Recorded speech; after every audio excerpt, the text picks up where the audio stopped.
Madame, Monsieur, bonsoir, bienvenue sur Polynésie la Première. Voici les titres de votre journal. L'allègement du confinement a fait des heureux sur les plages de Tahiti et Moorea aujourd'hui. Surfeurs et férus de sport nautique ont sorti leurs équipements. Vous allez le voir. Mais les commerces de la ville n'ont pas tous réouvert aujourd'hui. C'était une reprise plutôt timide, excepté pour les restaurateurs et roulotiers qui ouvrent ce soir. Nous irons justement prendre la température du côté de Aroué, où une seule roulotte a ouvert justement avec Hayata Buluk et Patrick Tinsing. Et puis de nombreuses entreprises anticipent la commande des masques pour leurs salariés. On vous emmène dans une usine de Tiparui qui s'est spécialisée dans la fabrication des masques aux normes AFNOR, puis dans un magasin de tissus où les ventes explosent. Enfin, pour terminer, comme chaque mercredi soir, le docteur Didier Bondou répond aux questions des internautes au sujet du Covid-19. On vous retrouve dans quelques instants. Mais d'abord, aucun nouveau malade depuis lundi et toujours 58 cas de Covid-19 confirmés depuis le 1er mars en Polynésie. Pour 2409 dépistages, seulement 8 personnes sont aujourd'hui sous surveillance et 50 sont maintenant guéries. Et on compte toujours une seule hospitalisation CHT du Taoné pour le moment. Et vous imaginez bien qu'en ce premier jour de liberté, les Polynésiens ne se sont pas privés d'une bonne baignade à la mer. Après plus d'1 mois de privation, ils se sont quasiment jetés à l'eau. Les spots de surf de Papen'o à Mahina sont bondés depuis 5 heures ce matin. Nicolas Suir, Laït Mauri et Heidi Enko. La baie de Papen'o bondée ce matin. 50 surfeurs et paddleboarders se partagent les meilleures vagues. Des habitués heureux de pratiquer à nouveau leur passion. Super, hein, on n'attendait que ça. Hein. Ça fait quand même un bon moment qu'on était cloîtrés chez nous et puis ça commence à monter à la tête. Voilà, on était bien contents de cette journée de vagues. On nous laisse maintenant d'aller à la mer, donc là on profite un maximum là. Faut pas lâcher. Alors tout le week-end aussi vous allez venir? C'est toute la semaine. Je continue toujours à m'entraîner à la maison physiquement. Et voilà, de retourner à l'eau, ça fait encore plus du bien. La situation ne se répète pas à Mahina. Le parking de la Pointe Vénus est fermé pour des raisons de travaux pour encore quelques jours. Seuls les riverains ont pu y accéder. Lafayette a eu son lot de baigneurs, des inconditionnels de la baignade quotidienne, brimés depuis trop longtemps. Très peu nombreux, voire seuls en fonction de l'heure. Ce matin, tout seul. Donc là, pas de problème au niveau des gestes barrières et de la distanciation, ça va super bien. Et la mer, elle était bonne? La mer, toujours très bonne. Le parking de la plage Vaiava était lui aussi fermé aux voitures, mais pas aux piétons. La très populaire plage de la côte ouest a accueilli plusieurs familles. Elle devrait rouvrir d'ici peu sous la directive du GIE Tahiti Tourisme. Ce matin, à 6 heures, c'est plein. Ils viennent quoi? Se baigner? Se baigner, ils ont besoin de venir à la mer et tout le monde a besoin de venir à la plage et venir à la mer. C'est ça. Hein. Même si le parking est fermé. Hein? Même si le parking est fermé, même s'il y a le confinement, il y a toujours le monde qui vient à la plage. Pas de plage à Papeete, mais le port à sec de Taunua est harcelé d'appels. Les plaisanciers veulent reprendre la mer au plus vite. Impossible pour aujourd'hui, les 4 employés se familiarisent de nouveau avec leur engin après ce long mois d'arrêt de travail forcé. Ils veulent assurer dès demain un service efficace et respectueux des nouvelles règles de protection. Le client il vient juste prendre son bateau, il s'en va, il revient, on s'occupe du reste. L'accès à la mer est la mesure apportant un peu d'oxygène à la population lors de ce long confinement. Attention, il est toujours interdit d'aller à plus de 3 km des côtes, sauf via les navettes professionnelles. Voilà, vous venez de le voir, l'activité économique reprend tout doucement depuis ce matin. Plus d'automobilistes sur les routes, plus de monde également qui débarque de Moorea. Les Polynésiens réinvestissent les rues de Papeete, mais tout le monde, tous les commerces n'étaient pas ouverts. Certains rideaux sont restés baissés. Une reprise timide donc avec la prise en compte des nouvelles dispositions sanitaires. Toutefois, coiffeurs et roulotiers se préparent pour accueillir leurs premiers clients. Voyez plutôt ce reportage de Stéphane Ratino et Patita Savia. Tout est désormais affaire de géométrie. Gérer l'espace devient une obligation pour faire face. Devant sa roulotte, Régis dessine l'emplacement des tables à l'aide de ses bras. Au moins 1,50 m d'écart. Retravailler au temps du Covid, c'est apprendre d'autres préventions. Ce matin, dans ce salon de coiffure à Punaouia, l'heure n'est pas encore à l'ouverture. Les salariés se sont retrouvés pour redisposer les lieux et partager entre eux les nouvelles pratiques. Les clients viendront demain. On a déjà pas mal de rendez-vous pour demain et puis toute la semaine. Vous êtes un petit peu angoissé ou ça vous rassure tout ça? Désinfectant, le masque sur le visage? C'est rassurant, c'est stressant aussi à côté de ça parce que c'est une habitude à prendre en fait, qu'on désinfecte tout le temps. C'est pour le bien de tout le monde. Avoir le masque pour coiffer, est-ce que ça va être un petit peu gênant au départ? Il va falloir s'habituer aussi? Non, très gênant, c'est étouffant, mais bon. Certains magasins, surtout des restaurants, n'ont pas encore levé le rideau. Ce sera la semaine prochaine, au-delà du 1er mai, ce moment où le travail et la venue des salariés auront un rythme plus soutenu. Ici, Freddy a retrouvé le comptoir de son restaurant. Les tables sont mises, le début d'une respiration économique après des semaines de fermeture. Bon appétit. Là, je vais faire une table avec des clients séparés d'une autre table, ainsi de suite. Voilà. C'est un soulagement pour toi d'ouvrir? Ah oui, quand même, hein, parce que un mois sans travailler, c'est quand même dur. Hein. On a les frigos, les chambres froides, ça coûte cher aussi. Hein. Tu penses que les clients vont revenir en terrasse comme c'était le cas avant? Oui, quand même, parce que si tu veux, la restauration, il y aura toujours des gens qui vont venir manger, tu vois. Du coup, je m'inquiète pas trop pour ça. Une reprise en douceur. Dans ce petit restaurant de Papeete, une clientèle d'habitués. Certains ont retrouvé leur table à l'ombre des arbres et la douceur du vent offre une pause propice à l'échange et au plaisir culinaire. Un bonheur simple. C'est heureux de revenir, de remanger nos plats habituels. On a des habitudes qui reviennent. Voilà. Tout le monde n'est pas encore revenu, hein? Pas encore tout le monde, ça va venir petit à petit. Mais parce qu'ici, c'est des gens qui viennent souvent manger à midi, c'est des salariés. Oui, c'est ça. C'est ceux du bureau d'à côté, dans les environs. Ils viennent. Ils aiment bien le cadre. Être heureux, retrouver les plaisirs simples de l'existence, tous ces petits moments enfuis sous le règne du Covid, qui est toujours là, menaçant. Mais cette possibilité à nouveau offerte de partager une table avec sa famille, ses enfants, ressemble à un retour à la vie. Pour ce soir, les tables de la roulotte seront prêtes, comme une idée d'être réellement ensemble. Cette ambiance de roulotte qu'on connaît, et voilà, sortir en famille. C'est une très bonne nouvelle, effectivement, parce qu'après un mois de confinement, c'est compliqué. Donc pour nous, c'est une bonne nouvelle, mais bon, il faut savoir que vu le couvre-feu, ça ne nous arrange pas trop non plus. La vie recommence peu à peu. Les roulottes sont donc ouvertes avec ce petit vent frais, comme le dit le poète. Le vent se lève, il faut tenter de vivre. Ce sera le cas ici ce soir avec un certain nombre de professionnels de Punaouia. Bon appétit. Je souhaite un bon appétit. Merci. Voilà, et on retrouve tout de suite Heyata Buluk en direct donc de Aroué, où il n'y a qu'une seule roulotte qui est ouverte. Donc ça sent plutôt bon, les petits plats, Heyata Buluk. Oui, Chiquita, un steak frit par-ci, un poisson cru par-là ou un chomen. Les clients de cette roulotte sont également contents de retrouver cette ambiance. Ici, au stade d'Aroué, il y a habituellement 4 roulottes, mais seule une roulotte a fait sa sortie ce soir. Nous sommes venus de Veille-été. Là-bas, il y avait également une seule roulotte. Et en passant devant Aur Aitinihau, aucune roulotte n'était ouverte. Et donc, on s'est arrêté ici au stade d'Aroué.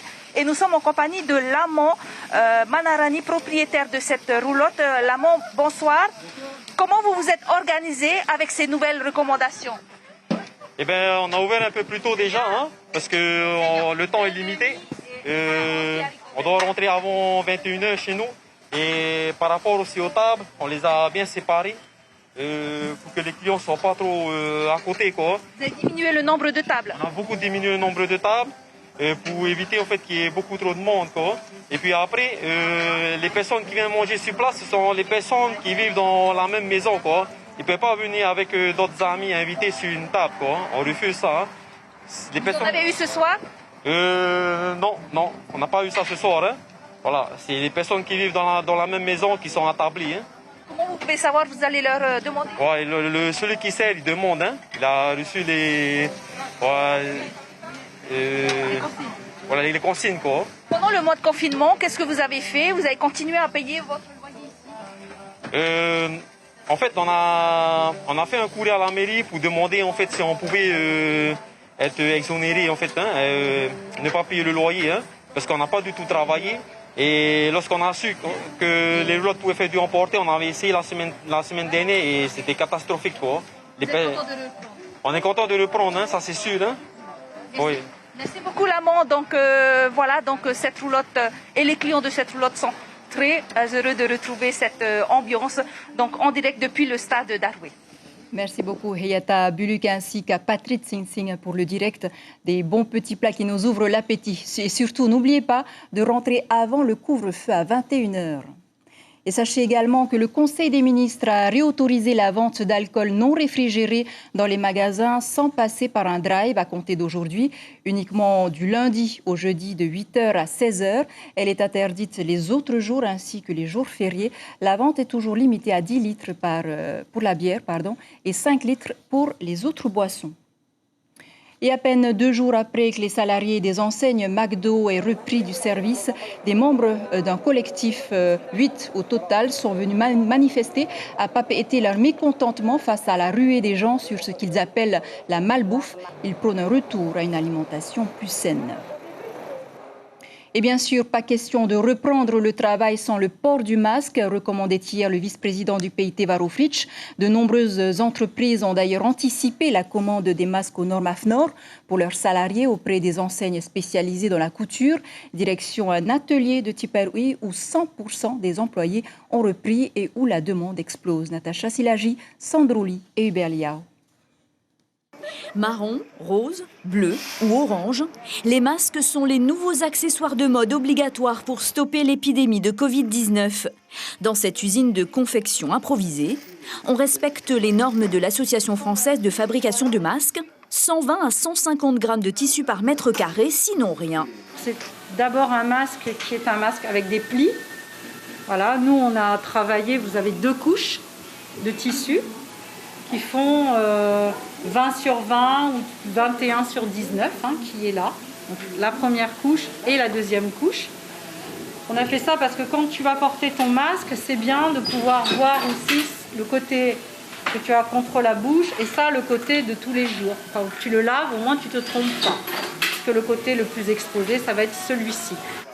Seuls les élastiques manquent à l'appel. Indispensables pour passer le masque derrière l'oreille, couvrir le nez, la bouche et le menton. Les commandes sont énormes. 500 000 masques doivent être confectionnés pour la Polynésie française. Tout le monde s'y met. On voit déjà à la télé ce qu'ils ont annoncé. Mais nous, on fait avec pourvu qu'on est protégé pour soi-même et puis même pour d'autres personnes. Le masque est réutilisable. On peut le laver 20 fois. Les volontaires se bousculent. On a refusé beaucoup de monde parce qu'on a droit à 2 clients par magasin. Alors quand il y a une qui sort, on appelle d'autres à rentrer. Comme ça, là, elle sort, on appelle d'autres. Certains sont prêts à attendre longtemps, très longtemps. Oh, ça fait presque 3 quarts d'heure maintenant. J'attends quoi. Et comme c'est 2 personnes maximum dans le magasin, alors... Blanc ou bleu, le masque fera désormais partie de votre garde-robe. Et en vue d'une éventuelle rentrée prévue dans 2 semaines, les 20 SDF confinés au lycée Paul Gauguin ont été déplacés à la salle Willy-Bon Bridge où 25 sans-abri sont déjà installés. Les pensionnaires sont libres d'aller et venir en attendant qu'une solution soit trouvée, notamment pour ceux qui ont choisi de ne plus vivre dans la rue. Mayana Tehutu, présidente de l'association Te Taurea, nous l'explique au micro de Jérôme. Il y a une demande réelle de ces personnes de continuer et d'être encore accompagnées. Et pour nous, c'est pouvoir donner la possibilité de terminer tout le travail qu'on a fait depuis le début. C'est-à-dire la possibilité peut-être d'intégrer un logement, peut-être d'intégrer d'autres structures ou bien d'accompagner sur leur dossier de CAE et toutes les demandes qui sont restées en suspens depuis un certain temps. Voilà un dossier à suivre en tout cas. Et de son côté, le chef de l'État s'est entretenu par vidéoconférence avec les représentants du Pacifique et a tenu à saluer le travail de gestion de crise réalisé, ce qui a permis notamment le déconfinement en Calédonie, puis aujourd'hui l'allègement des mesures en Polynésie.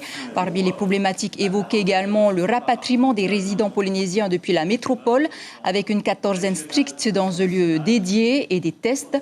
Le président Édouard Fritch qui n'a pas manqué de rappeler au président de la République les besoins financiers du pays pour faire face à la crise, des besoins qui sont de l'ordre de 120 milliards de francs pacifiques. L'État qui, vous le savez, a affrété l'A400M au Fénois. L'avion a fait un vol aux îles Marquises à Hivaoa. L'appareil militaire gros porteur a effectué un test pour constater les conditions d'atterrissage pour un éventuel rapatriement des Evasan à Hivaoa.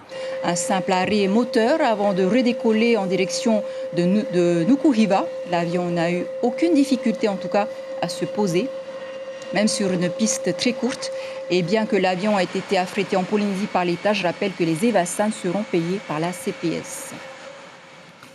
Et pour l'instant, c'est toujours la compagnie Air Tahiti qui transporte le nécessaire médical dans la trentaine d'îles des Tuamotu, comme à Takapoto, où un vol sanitaire exceptionnel est arrivé avec du ravitaillement médical, un chargement vital pour les 500 résidents de l'île. L'appareil a aussi embarqué des patients à Evasan et sur Tahiti, avant de terminer ses livraisons sur les atolls de Fangatau, Manhi, Ahe, Kaukura, puis un retour sur Tahiti en fin de journée. Et comme chaque mercredi soir, le docteur Didier Bondou répond aux questions de nos internautes. Première question, Didier Bondou, donc de Denis Duval. Qu'est-ce que la maladie de Kawasaki qui commence à toucher les enfants en Europe ? Bonsoir. D'abord, il faut bien dire que cette maladie est connue depuis 1967, donc ce n'est pas quelque chose de nouveau. Il touche essentiellement les enfants dans la première enfance et très très fréquente dans les pays asiatiques comme le Japon. D'ailleurs, c'est là qu'elle a été découverte. En fait, cette maladie, on a essayé de chercher des causes et des étiologies à sa survenue et on a très souvent trouvé une origine virale, dont, entre autres, le coronavirus, parce que ce virus est connu depuis longue date. On pourrait dire qu'on pourrait comparer ça à la vague de Guillain-Barré qu'il y a pu y avoir ici sur le Fénois, en même temps qu'il y a eu le chikungunya associé à la dengue. En fait, on retrouve ce virus lors de la survenue d'une maladie comme celle-là. Et ce n'est pas une maladie nouvelle, c'est une maladie bénigne, c'est ça qu'il faut retenir la plupart du temps quand le diagnostic est fait. Une question de Hirohiti, qu'est-ce qu'une résultante enfantine du Covid-19, comme le disent certains spécialistes ? C'est ce que je dis, en fait, c'est pas du tout une résultante, on la trouve concomitamment au Covid-19. La survenue et la présence du virus va certainement faire qu'il y aura une recrudescence de cette pathologie du Kawasaki, qui est une pathologie qui est saisonnière, et comme je le dis, qui est très fréquente. C'est étonnant qu'on en parle beaucoup en Angleterre et que j'ai pas lu de publication de Kawasaki survenue au Japon, et à mon avis, c'est là qu'il y en aura le plus. Cette fois, c'est Maeva qui demande « Peut-on craindre une deuxième vague compte tenu du faible nombre de malades de Covid-19 en Polynésie ?» Elle est toujours à craindre. Je pense que c'est pour ça que les responsables du pays ont fait en sorte de faire un déconfinement progressif et d'être très très vigilants à la suite des événements, en particulier à la venue probable de gens de métropoles ou d'autres pays dans les mois à venir. Je pense que les contrôles seront accrus, assidus et les surveillances également. Bien sûr que c'est à craindre. Une question anonyme, faut-il désinfecter ces courses avant de les ranger ? Je crois qu'il ne faut pas non plus. C'est vrai qu'on a retrouvé du virus sur des surfaces inertes, mais les essais en laboratoire ne sont pas du tout les essais de la vie courante. En fait, la majeure partie des virus sont quand même transmis par voie buccale et par les postillons, donc j'insisterai sur le port du masque, je dirais quasi systématique, dès qu'on est au public, dès qu'on est hors de la maison. Et je pense que c'est vraiment une conduite à tenir au quotidien. Ça beaucoup plus que de nettoyer ses courses en revenant d'une grande surface. Enfin, une dernière question de Jessica. Quelle est la piste la plus avancée pour le développement d'un vaccin ? Je crois savoir qu'il y a plus d'une centaine de candidats vaccins dans le monde au niveau de ce virus. On doit s'attendre à ce qu'il y ait une résurgence un petit peu annuelle ou peut-être pluriannuelle de ce virus. Donc, ils sont plus d'une centaine. Apparemment, il y a une équipe d'Angleterre qui est relativement avancée, qui peut-être proposera un vaccin pour septembre ou octobre, d'après ce que j'ai pu lire sur les publications. Les Chinois aussi sont en avance sur les virus et les vaccins. C'est sûr, ce sera probablement la solution à moyen terme. Merci beaucoup, Dr Didier Bondou, d'avoir répondu à nos questions. Merci, et bonne puis, soirée. N'oubliez pas, en cas d'urgence ou en cas de symptômes de Covid-19, composez le 15 ou ce numéro gratuit, le 444 789. La ligne est ouverte 7 jours sur 7 à partir de 8 heures. Bien sûr, des professionnels de santé répondront à toutes vos questions. Direction Huahine, à présent, il faisait partie des 67 habitants à regagner leurs îles hier. Les 7 résidents de Huahine sont bien arrivés après 40 jours d'isolement à Tahiti. 2 véhicules de pompiers les attendaient à la sortie de l'aéroport pour les conduire à leur domicile où ils seront à nouveau strictement confinés pendant 21 jours, a décidé donc le maire Marcelin Lissan, à des images donc de notre correspondant à La Mana. Et on referme cette page. Je ne prie pas victoire pour le Covid-19, hein, car c'est très dangereux. Et puis, d'un côté, quand est-ce que ça va s'arrêter? Dieu seul le sait, quoi. Mais à l'heure actuelle, je confirme bien, moi, personnellement, nous ne crions pas victoire sur ce phénomène de virus Covid-19. Hein. Ça va prendre du temps sur les certains, mais qu'est-ce que vous voulez qu'on y fasse, hein? Wait and see, quoi, comme disent les autres. Voilà, on referme cette page des îles avec la rentrée à Nukuhiva. Pour l'instant, seuls 35% des élèves de l'école Patois ont repris le chemin de l'école primaire avec toujours l'application des gestes barrières et notamment le port du masque. L'ensemble des élèves disposent maintenant de 2 masques en tissu offerts par les parents, mais avec l'usage, leur utilisation s'avère assez contraignante. Les enfants ont bien été formés, comme vous allez l'entendre au micro de Marie Curva.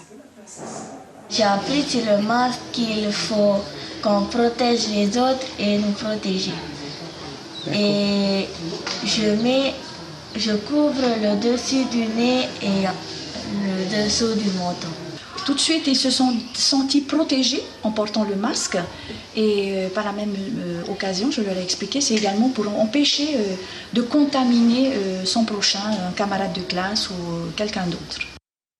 Voilà, et malgré l'allègement du confinement, continuez à appliquer les gestes barrières pour vous protéger. Comme vous lavez régulièrement les mains, toussez, éternuez dans un mouchoir à usage unique et surtout évitez de serrer la main ou encore de vous faire la bise. Voilà, c'est ainsi que s'achève ce journal dont je vous rappelle l'information principale. L'économie redémarre enfin. Aujourd'hui, la plupart des commerces peuvent rouvrir, même s'ils doivent toujours respecter les contraintes. À la une de vos quotidiens, la dépêche titre « La déconfiture après le déconfinement ». Tahiti Pacifique s'adapter pour survivre. Voilà, c'était donc l'essentiel de l'actualité. Merci de nous rester fidèles. 5h30, vos infos radio. On se quitte sur ces images de la Papen'o, symbole d'une liberté en partie retrouvée. Très belle nuit sur La Première. À demain.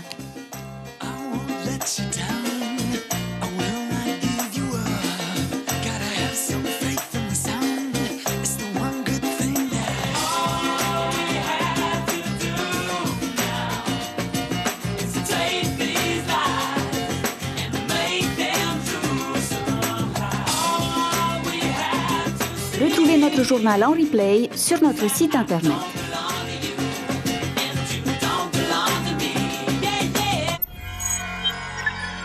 Retrouvez ce programme en replay sur notre site internet